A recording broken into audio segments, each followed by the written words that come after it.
Rusia, el país más grande del mundo. Ocupa más del 10% de la superficie terrestre del planeta.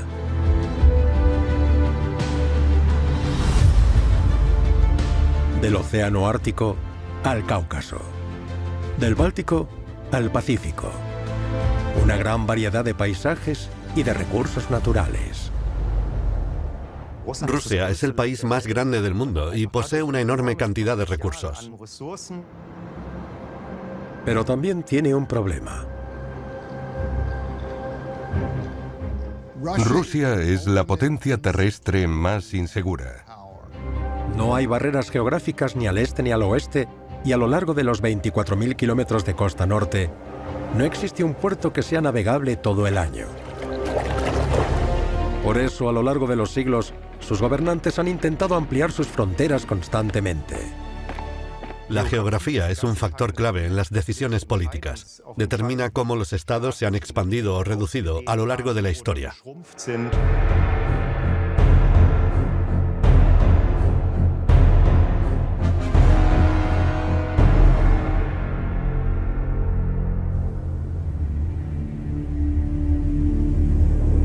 Rusia es una nación inmensa.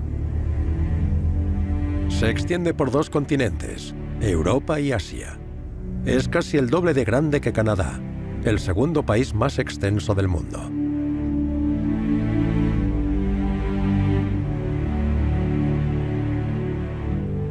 Entre sus fronteras este y oeste hay una diferencia horaria de 10 horas. Cuando sale el sol en el oeste del país, ya se ha puesto en el este. Rusia limita con 14 países y con 4 mares. El Océano Ártico, el Pacífico al este y el Mar Negro y el Caspio al suroeste. Rusia es una potencia terrestre que no tiene fronteras naturales y por eso siempre se siente insegura, lo que la hace ser agresiva. Con 144 millones de habitantes, Rusia es el país más poblado de Europa. Sin embargo, la densidad media es de solo 8 personas por kilómetro cuadrado. Solo en el oeste vemos grandes aglomeraciones urbanas. Allí, el clima y la tierra favorecen la agricultura. El este, en cambio, está poco poblado y condicionado por el permafrost y un clima gélido. Allí se extiende la taiga rusa, el mayor bosque continuo del planeta. Su madera es uno de los muchos recursos de Rusia. ¿Cómo ha moldeado la geografía al país y a su gente? ¿Y qué impacto ha tenido en su política y su historia?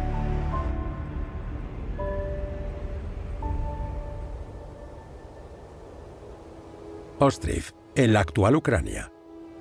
En los campos del Ros, un afluente del Dnieper, unos arqueólogos hicieron un curioso hallazgo en 2017. Encontraron tumbas de la primera mitad del siglo XI, la época de esplendor de la llamada Rus de Kiev. Sin embargo, los huesos y objetos hallados no proceden ni de Ucrania ni de Rusia. Además, las tumbas no están orientadas de oeste a este, como dicta la tradición cristiana de la región. Los cuerpos yacen con la cabeza hacia el norte, según la tradición báltica, procedente de regiones a más de 1000 kilómetros de distancia. En investigaciones posteriores, los arqueólogos descubrieron que estos cuerpos proceden de Escandinavia y los países bálticos. A lo largo de los años, se han hallado tumbas similares en las fértiles riberas de los ríos rusos. Son una prueba de que no solo ha habido presencia humana durante más de 1000 años, sino también un intenso intercambio facilitado por la gran red fluvial del país. Las vías fluviales eran fundamentales. Eran la forma más sencilla de transportar cosas y viajar de una manera mucho más fácil que por tierra, ya que no había carreteras como las entendemos hoy en día.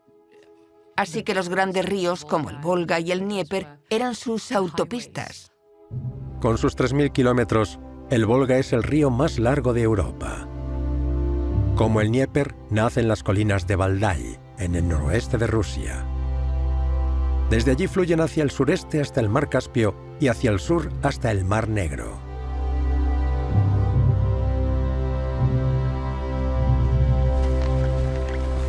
Tribus eslavas se asentaron a lo largo de estos ríos a partir del siglo VI. La tierra era ideal para cultivar cereales como el trigo y la cebada.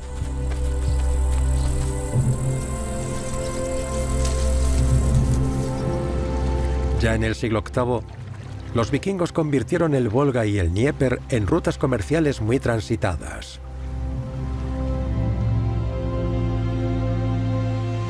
A través del Golfo de Finlandia, bajaban por el lago Ládoga en busca de nuevas áreas de caza.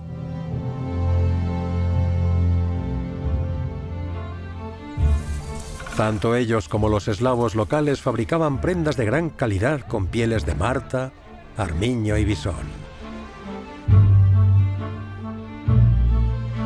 Transportaban las pieles a través de los ríos y mares hasta Bizancio y Oriente para comerciar con ellas. Además de pieles, los vikingos también vendían personas. El comercio de esclavos era un lucrativo negocio que les reportaba riquezas en plata, sal y seda. A medida que vikingos y eslavos se relacionaban más, gracias al comercio, los asentamientos en torno a los ríos se transformaron en florecientes ciudades.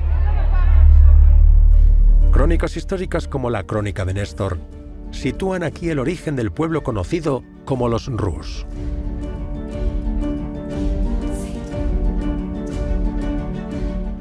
Las primeras menciones de los Rus datan del siglo IX y la más antigua que conservamos procede de un escritor de Europa occidental. Pero también hay fuentes árabes de la misma época, de los años 840 y 850, que mencionan a los Rus como Al-Rusia. El nombre Rus proviene del nórdico antiguo Ros, que significa remar.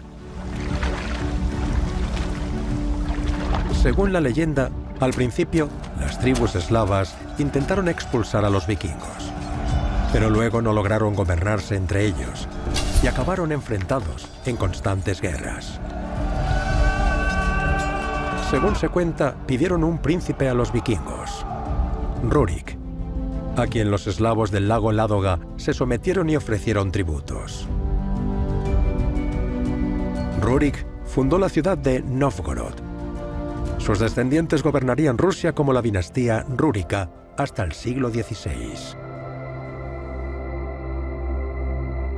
Fuentes escritas relatan los contactos entre escandinavos y Rus. Sabemos que muchos relatos están rodeados de leyenda, pero contienen elementos que son ciertos, cuentan la historia, pero también buscan que sea una buena historia. En sus orígenes, los Rus eran poco más que una confederación de principados. Se asentaron a lo largo del Dnieper, con Novgorod y Kiev como centros principales. A finales del siglo IX se unieron para formar el Estado de la Rus, con Kiev estratégicamente situada como su capital.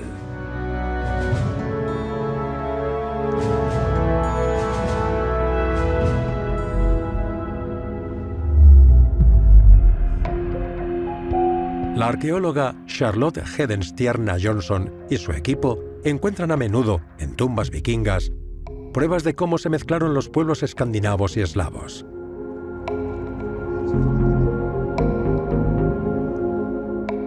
Para mí, los Rus son, sobre todo, una cultura. No importaba si uno era eslavo o no. Lo importante era que se sentía parte de un grupo o de una forma de vida y una cultura concretas. Puede que no se vieran como escandinavos o eslavos, sino como Rus, que era una cultura mixta. Bizancio y su capital, Constantinopla, también ejercieron influencia sobre los Rus. El imperio ocupaba gran parte de la costa del Mar Negro y se convirtió en un socio estratégico clave para la Rus de Kiev. Para sellar esa alianza, Vladimir el Grande se casó a finales del siglo X con la hermana del emperador bizantino Basilio II. A cambio, él y su pueblo debían convertirse oficialmente al cristianismo.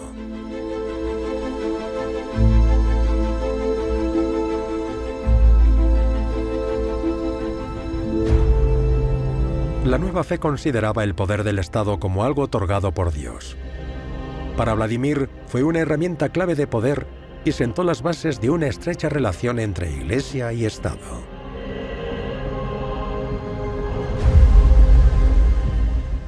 La Iglesia sirve al Estado, controlando, sometiendo y dominando a la población, y también ofreciendo un respaldo ideológico. El Dnieper y el Volga se convirtieron en pilas bautismales naturales a las que Vladimir obligaba a sus súbditos a entrar. La religión común ayudó al gobernante a unificar los distintos principados de la Rus de Kiev.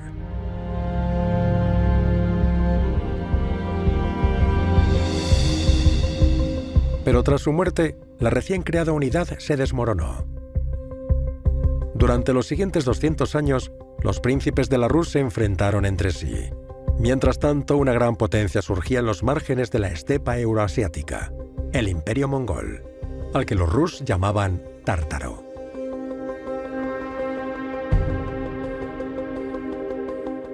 Todo cambió con la invasión mongola de 1240.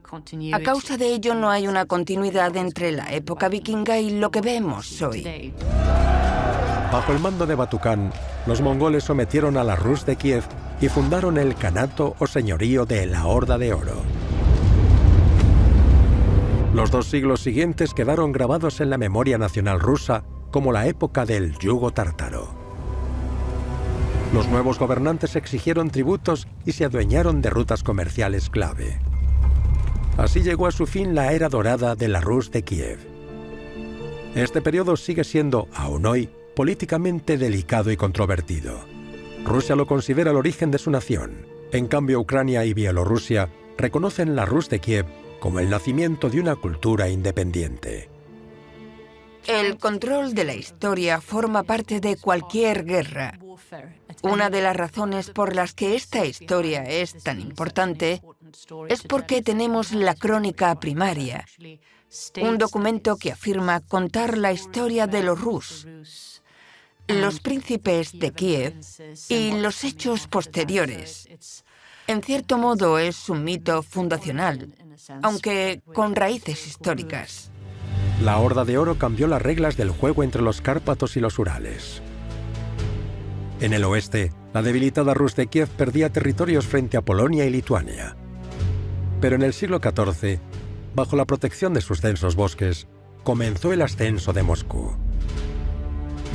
Sus gobernantes, bajo dominio mongol, la transformaron en un gran ducado y fueron conquistando cada vez más tierras. En 1480, el gran duque de Moscú, Iván III, logró finalmente derrotar a los mongoles y deshacerse del yugo tártaro. Bajo su mandato, Moscú se convirtió en el centro del Imperio ruso. Su tarea más urgente era asegurar el suministro de alimentos para una población en aumento. Al principio, el Gran Ducado de Moscú era una zona relativamente pequeña que necesitaba ampliar sus tierras cultivables, ya que solo se podían asegurar 2 o 3 rotaciones de cultivos, y la tierra perdía rápidamente su fertilidad. En 1547, el nieto de Iván III fue coronado como zar de Rusia. Siguiendo la tradición de los césares romanos, Iván IV declaró Moscú la tercera Roma y el centro del cristianismo ortodoxo.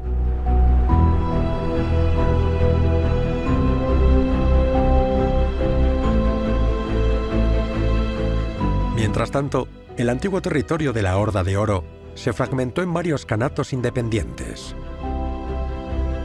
El joven zar quería poner fin al poder mongol de una vez por todas. Pero sobre todo, quería controlar el Volga y sus valiosas rutas comerciales. El control de esos ríos fue clave para construir el Estado moscovita. La conquista de Kazán fue algo decisivo en el desarrollo de Rusia como Estado, porque con ello, Rusia controlaba la arteria vital del Volga. En el verano de 1552, las tropas rusas llegaron a las puertas de Kazán. La ciudad era la llave del acceso al sur del Volga y de las rutas comerciales hacia el mar Caspio.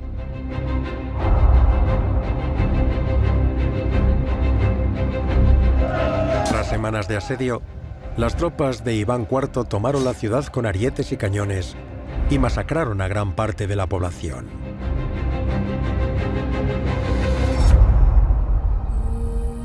El dominio del delta del Volga pasó a la historia rodeado de leyendas. Se cuenta que Iván azotó el poderoso río y sus corrientes después de que sus hombres casi se ahogaran al cruzarlo. La leyenda dice que aún hoy pueden verse 3 sangrientas heridas en el Volga, sobre todo cuando el sol se pone tras las colinas en verano. La conquista de Kazán tuvo consecuencias de gran alcance. Abrió el camino hacia el este, hacia la llanura siberiana. En el norte, esta se funde con la tundra. Allí, el permafrost mantiene el suelo helado todo el año, lo que impide la práctica de la agricultura.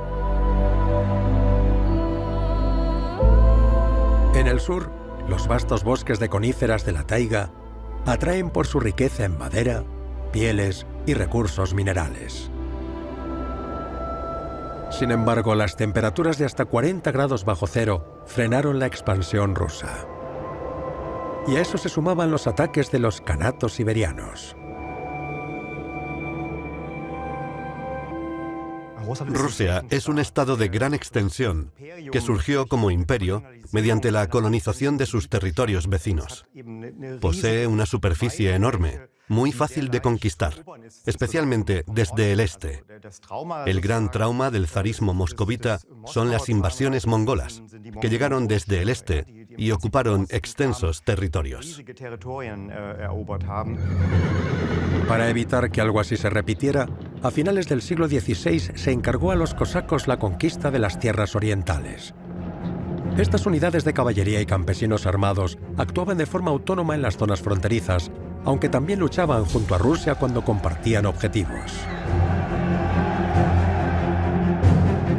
Uno de ellos fue Yermak Timofeyevich. Sus benefactores, la familia Stroganov, era una de las familias más ricas de Rusia. Timofeyevich debía conquistar Siberia para ellos.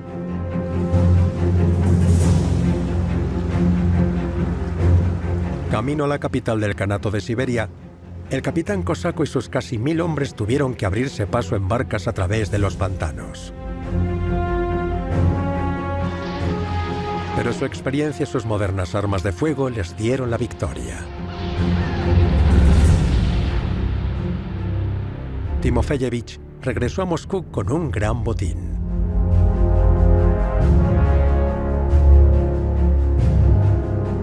En las décadas siguientes, tropas rusas y aventureros conquistaron las vastas tierras de Siberia.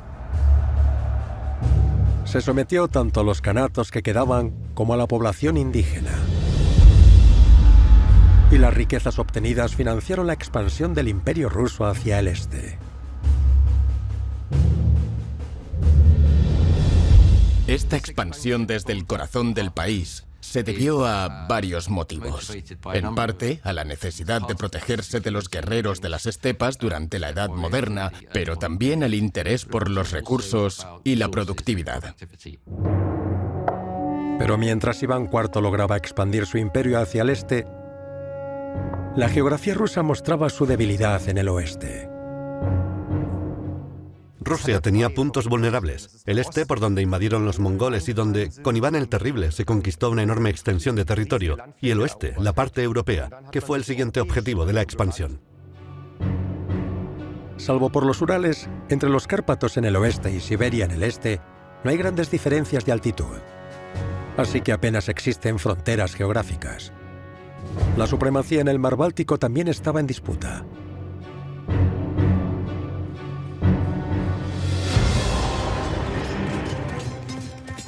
A mediados del siglo XVI hubo frecuentes conflictos, sobre todo con el vecino occidental, Livonia.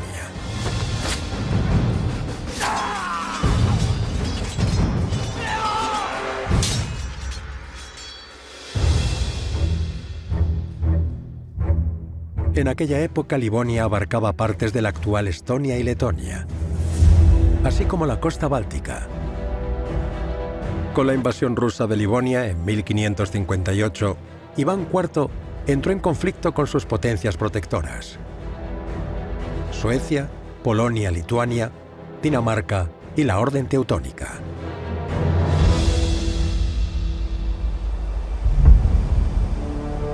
Iván estaba dispuesto a pagar un alto precio por acceder al Báltico, ya que ello prometía un comercio más rápido y posible durante todo el año.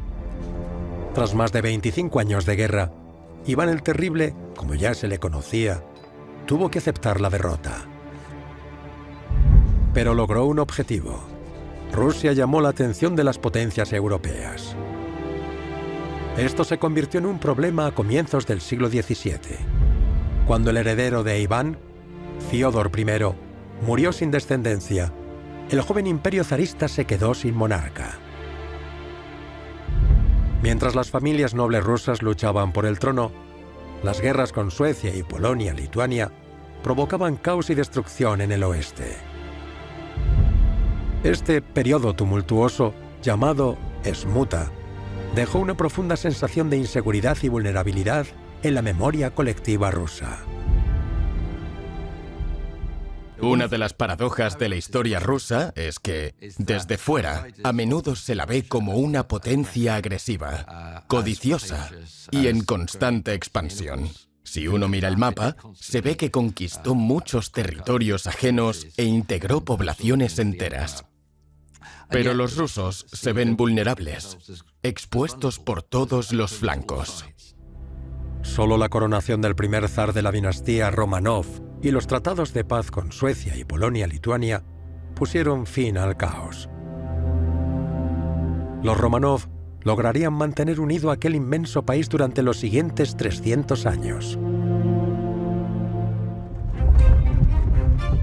En 1697, un joven Piotr Alexeyevich Romanov, de 25 años, viajó por Europa. Pasaría a la historia como Pedro el Grande. En los astilleros de Prusia, Livonia y Holanda, aprendió las técnicas de construcción naval europeas y decidió llevar a cabo la gran visión de Iván IV: convertir a Rusia en una gran potencia imperial europea y en una nación con poder marítimo. Pero para lograrlo, Rusia debía expandirse más allá de sus fronteras. Hoy en día es uno de los países con más kilómetros de costa, más de 35.000. Pero en aquella época, la mayoría de sus puertos solo eran navegables unos pocos meses al año por culpa del clima. Rusia tiene un acceso directo muy limitado a los grandes océanos del mundo. Una de las pocas opciones, si no quiere atravesar el hielo del Ártico, es salir por el Báltico. Pero eso es problemático porque hay que pasar por delante de muchos países. En 1700, el Reino de Suecia dominaba el mar Báltico. Sin embargo, en alianza con Dinamarca, Noruega, Polonia, Lituania y Sajonia, Pedro el Grande conquistó buena parte de esa región en unos 20 años de guerra. Para consolidar su posición, al mismo tiempo ordenó construir su Venecia del Norte, San Petersburgo. En 1712, con su acceso al Báltico, se convirtió en la nueva capital del imperio zarista. Pedro quiso acercar Rusia a Europa lo más rápido posible y establecer una cultura más vinculada a Europa. En aquel momento, el acceso al mar era un elemento importante para él y para su imperio.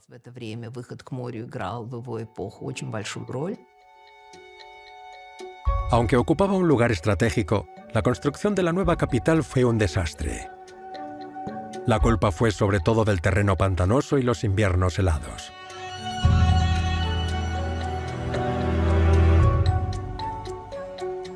Durante su construcción, decenas de miles de siervos y prisioneros de guerra murieron de frío, enfermedades y hambre.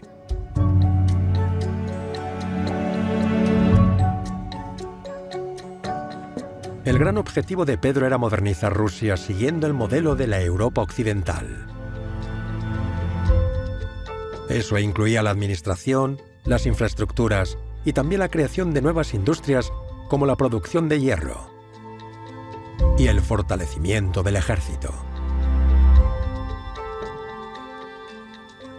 En Siberia se abrieron minas de plata y al final de su reinado, en 1725, había casi 200 fábricas, la mayoría dedicadas a extraer y procesar metales. Se esperaba que esa cifra se multiplicara por 10 antes de acabar el siglo.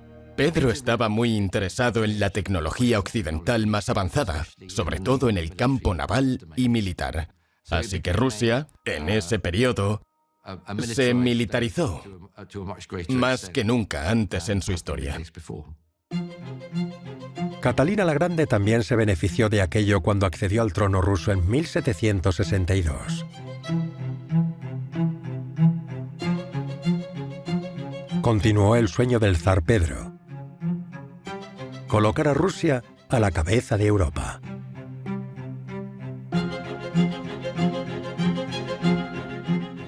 Catalina fue, como ningún gobernante antes que ella, quien se propuso con firmeza convertir a Rusia en una potencia europea respetada.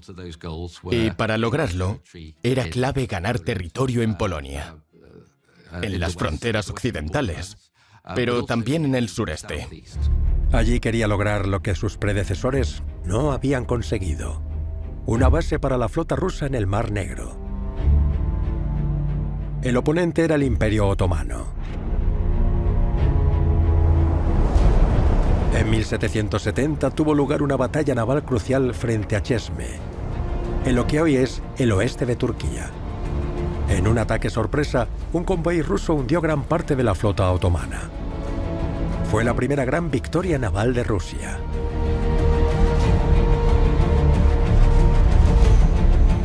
Durante los siguientes años, Catalina conquistó amplias zonas de la costa del Mar Negro y anexionó Crimea en 1783. La península había estado habitada por tártaros durante siglos y pertenecía desde hacía tiempo al Imperio Otomano. La zarina mandó construir finalmente la ciudad portuaria de Sebastopol, en la estratégica bahía sur de la península.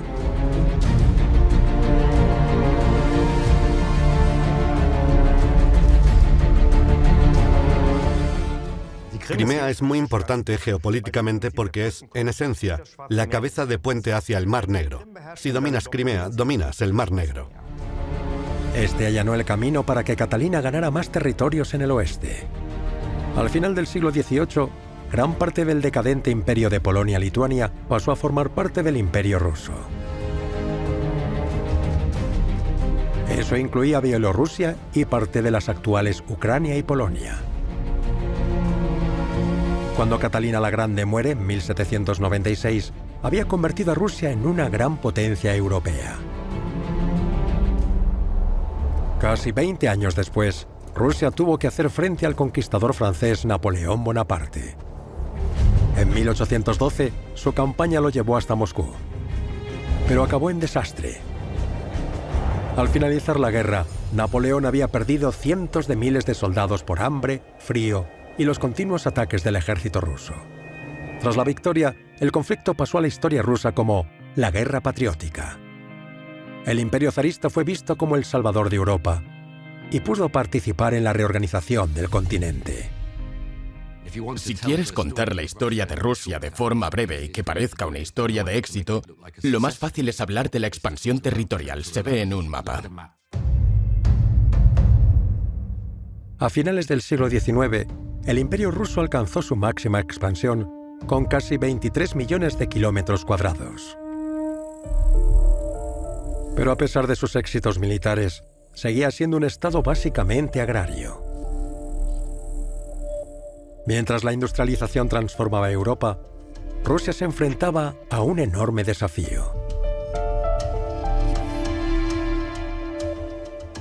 En el norte y el este, la madera y las pieles habían sido siempre los productos más importantes para el comercio y la explotación.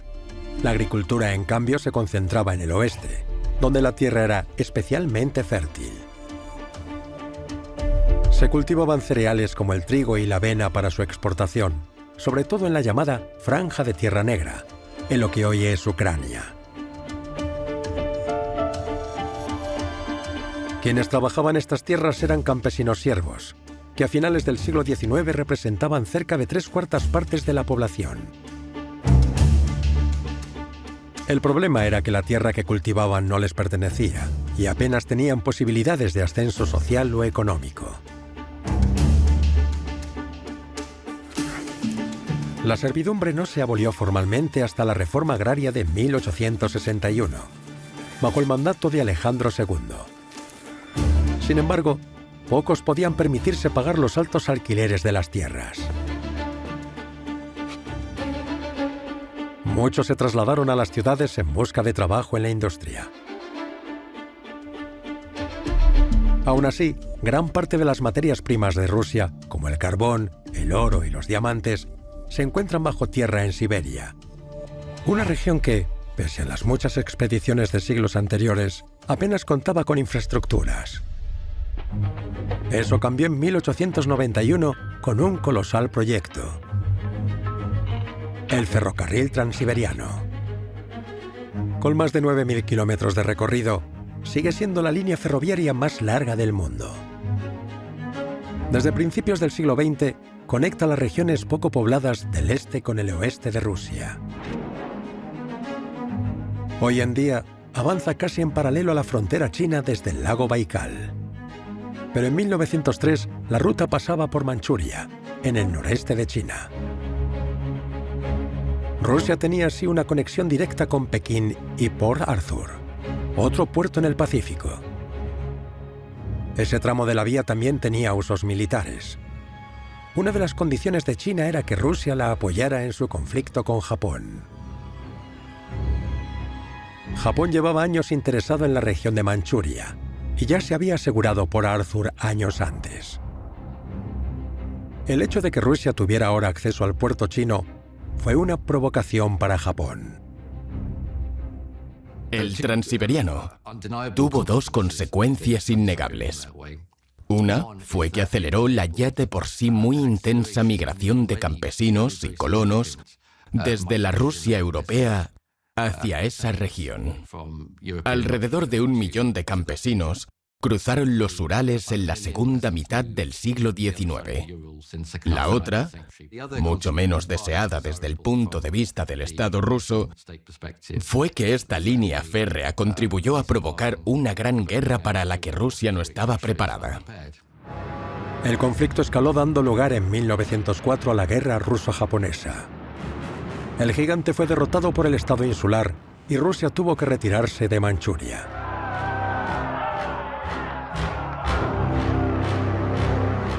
Fue una derrota que sacudió al imperio zarista. El mito del zar que mantenía unido y protegido al gran país se vino abajo. Cuando estalló la Primera Guerra Mundial en Europa, la debilidad industrial de Rusia, pese a todos sus avances, se convirtió en su talón de Aquiles. El mal equipamiento y los problemas de abastecimiento provocaron grandes pérdidas en su ejército. Además, Rusia perdió amplias zonas en el oeste. Polonia, Lituania, Letonia, Estonia y Finlandia se independizaron tras la guerra. Al mismo tiempo, crecían los disturbios internos. La Revolución de Octubre de 1917 y el asesinato del zar Nicolás II pusieron fin al Imperio ruso. Fue sustituido por una Rusia soviética comunista bajo el mando de Lenin.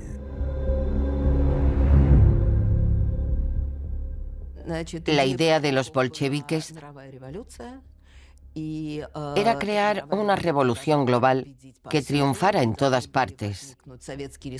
Las repúblicas soviéticas debían surgir por todo el mundo, pero no funcionó. Así que había que tomar el poder. Y el Ejército Rojo aplastó la resistencia nacional de una manera despiadada. Durante la guerra civil que estalló, los bolcheviques reconquistaron territorios en Ucrania y el Cáucaso y los incorporaron a la Unión Soviética.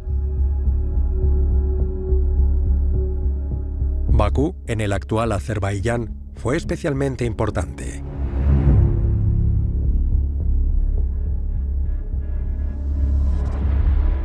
Allí se había descubierto petróleo a mediados del siglo XIX. Los bolcheviques nacionalizaron las cerca de 300 compañías petroleras de Bakú, asegurándose así el acceso a este valioso recurso. Cuando Joseph Stalin llegó al poder en 1924, también se centró en la industrialización. Sin embargo, tuvo que importar la costosa tecnología necesaria para explotar los recursos naturales del país. A cambio, Stalin esperaba obtener beneficios de la agricultura, la cual nacionalizó y colectivizó. Las ganancias iban primero al Estado y, en segundo lugar, al sustento de la población. Para impulsar la industrialización, Stalin tuvo que someter a los pueblos y a los campesinos rusos. Esto llevó a una colectivización rápida, brutal y cruel, durante la cual millones de campesinos fueron deportados. Los impuestos eran prohibitivamente altos, sobre todo en Ucrania, donde entre 1932 y 1933 se estima que murieron de hambre 3,5 millones de personas. Los ucranianos recuerdan este periodo como el Holodomor, matar de hambre.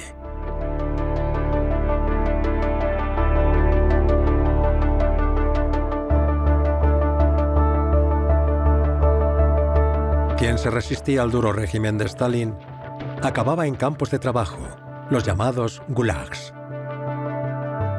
Millones de personas fueron deportadas, muchas de ellas a Siberia, donde trabajaban en condiciones extremas, extrayendo recursos naturales.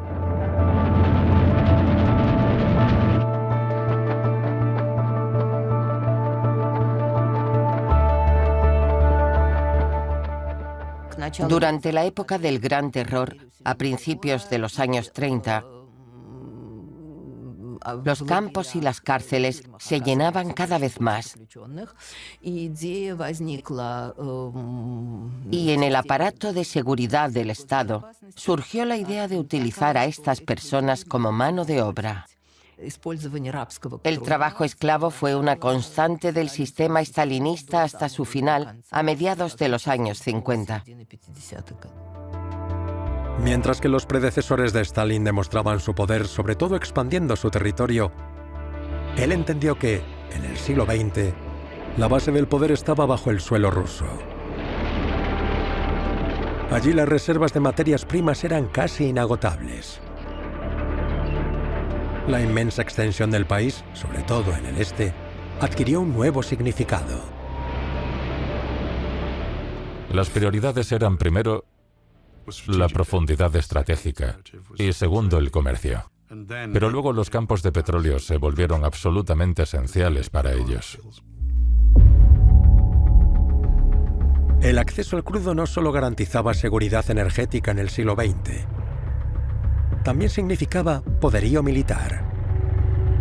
En la Segunda Guerra Mundial, el petróleo jugó un papel estratégico junto con la ideología y el expansionismo. Cuando Hitler invadió la Unión Soviética en 1941, su ofensiva no solo se dirigió a San Petersburgo, Moscú y Volgogrado, también a los pozos petrolíferos de Bakú. Pero como Napoleón, Hitler fracasó ante la inmensidad y el clima de Rusia. Todos esos países, Suecia, Polonia, Francia, Alemania, lo intentaron. Pero ninguno logró ir más allá de Moscú, porque la distancia era enorme y hace mucho frío. En Rusia, la Segunda Guerra Mundial fue denominada la Gran Guerra Patria. Una vez más, el país se presentó como el Salvador de Europa. En 1945, Stalin participó en la configuración del futuro del continente durante la Conferencia de Yalta. Como resultado, la Unión Soviética se aseguró Letonia, Lituania y Estonia en el oeste. Estados como la República Democrática Alemana, Polonia, Checoslovaquia, Hungría, Bulgaria y Rumanía se convirtieron de facto en estados vasallos.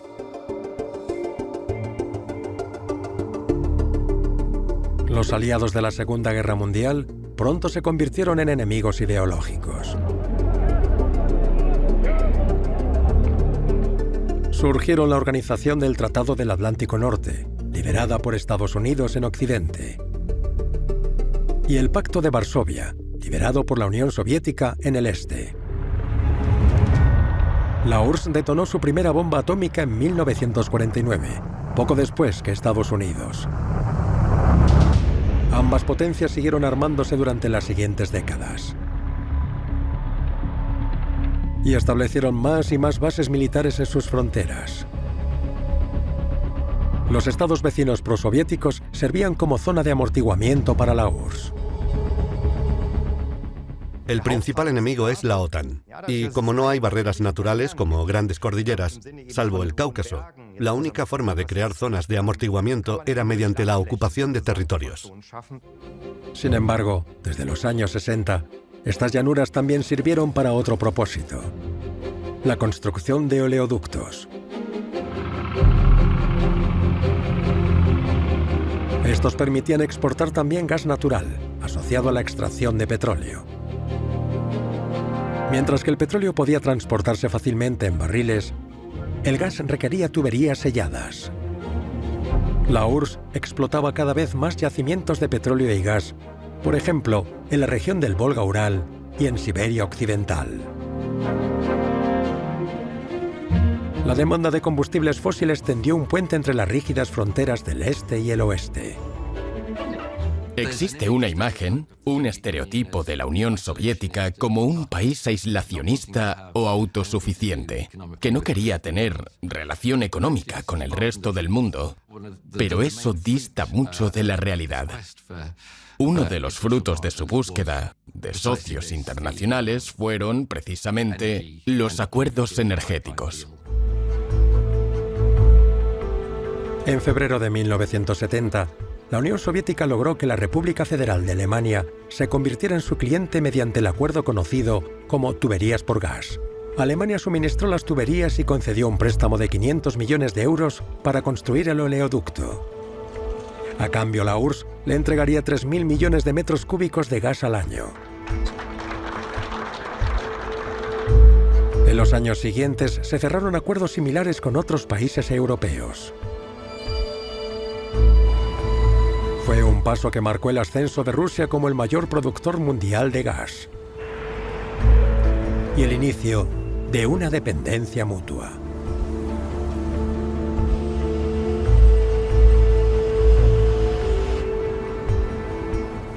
Sin el petróleo y el gas, Rusia no sería una gran potencia. Rusia es una superpotencia gracias al combustible fósil.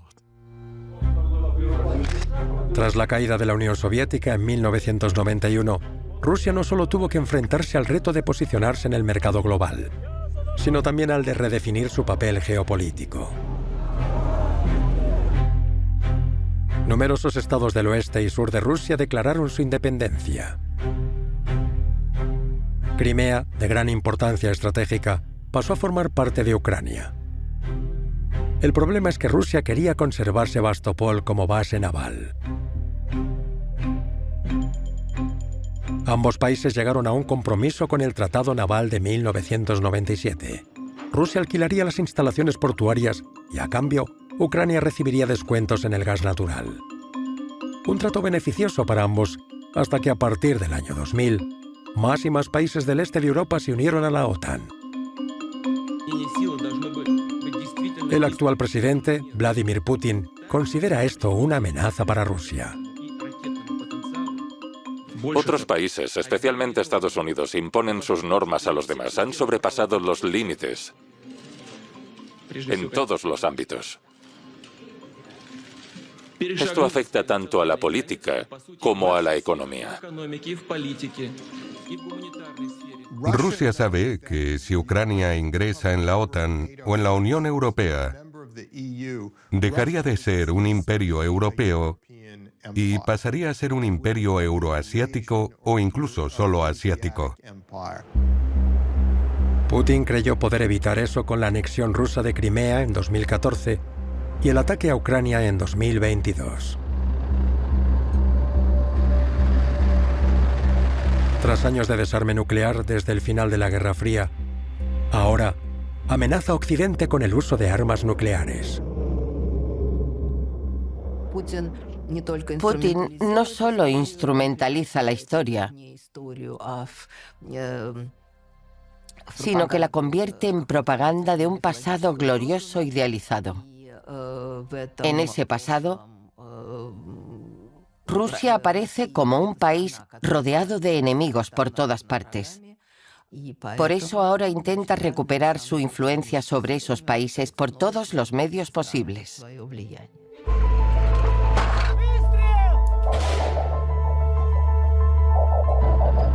Putin persigue también ese objetivo buscando nuevos yacimientos de petróleo y gas en el norte. Con hasta un 18% del Producto Interior Bruto en 2024, el sector energético es la clave de su economía.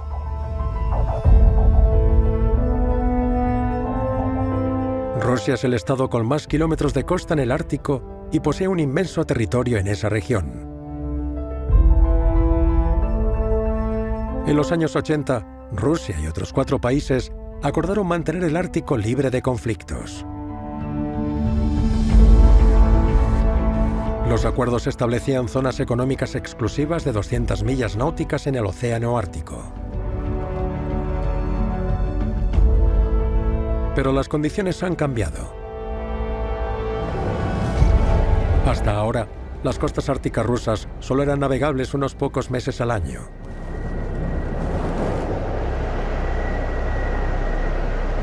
Con el cambio climático, en el futuro podría haber zonas con materias primas sin explotar que queden libres de hielo todo el año.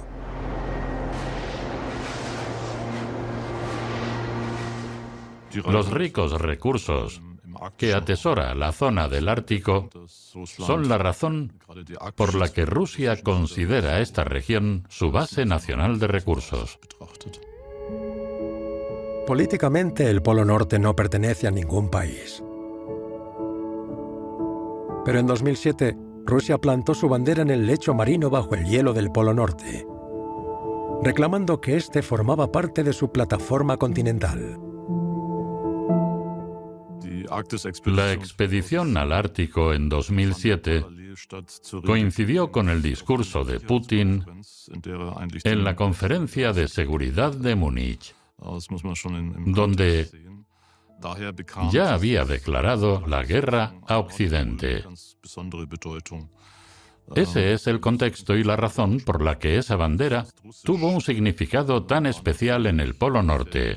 La afirmación «el Ártico es ruso» era claramente expansionista y fue rechazada de inmediato por Canadá y por otros países. Delimitar las fronteras submarinas hasta el Polo Norte es importante, porque allí hay una todavía enorme cantidad de recursos sin explotar. El interés por esta región va en aumento. China también está cada vez más interesada en sus recursos naturales. Sin duda, veremos una competición por estos recursos. El gigante asiático coopera con Rusia desde 2013. Y ese mismo año utilizó por primera vez la ruta marítima del norte, a lo largo de la costa rusa, para llegar a los Países Bajos. Esta ruta tiene una ventaja enorme. Hasta ahora, el tráfico marítimo entre Europa y Asia recorría más de 12.000 millas náuticas por el Canal de Suez. Pero con el deshielo, la ruta marítima del norte reduce esa distancia en más de un 40%.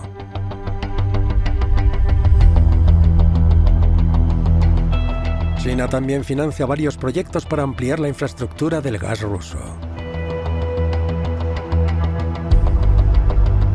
Con las sanciones impuestas por Occidente en 2022 por la agresión rusa contra Ucrania, China se ha convertido en uno de los socios comerciales más importantes del país.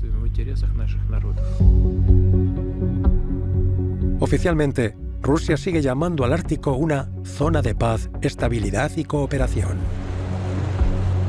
Sin embargo, también está reforzando su presencia militar para proteger su frontera norte. El ejército ruso demuestra repetidamente su preparación para el combate con maniobras militares.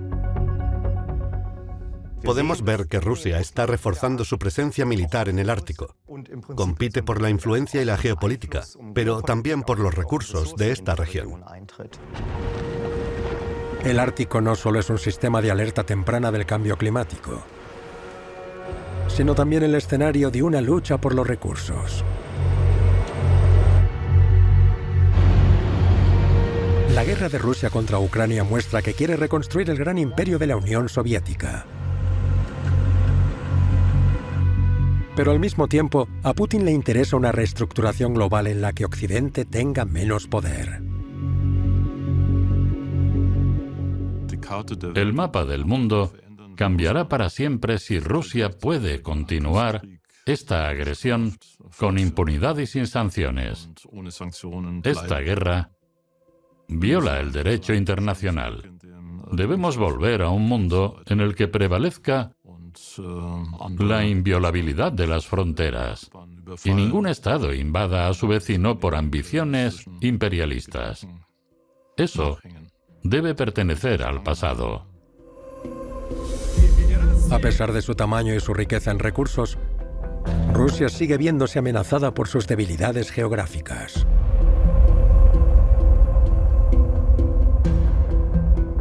Un temor que, según ellos, la historia ha confirmado. El futuro papel de Rusia también dependerá de si sigue dependiendo de los combustibles fósiles y, por tanto, de una economía que quizás sea demasiado lenta para adaptarse al futuro. Un reto que se agrava por las condiciones geográficas del país.